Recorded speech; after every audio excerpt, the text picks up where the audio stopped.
to see the angle at which the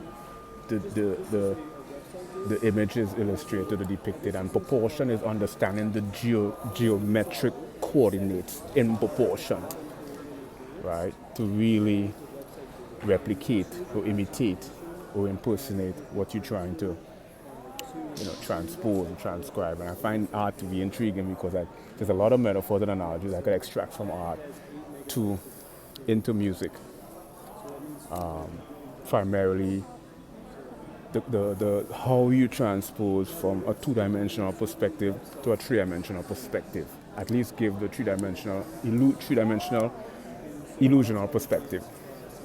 And shades give that three-dimensional depth on a two-dimensional surface. Softness determines distance, which is something we are oblivious to, jaded to. We are unaware that things at far distance tend to be soft, and things that are close tend to not necessarily be bright, but have a more sharp because it's a closer focus.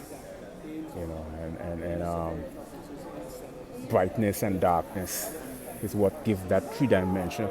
Art is fascinating. I find art to be fascinating. Art is definitely a hobby I'm definitely going to incorporate into my life.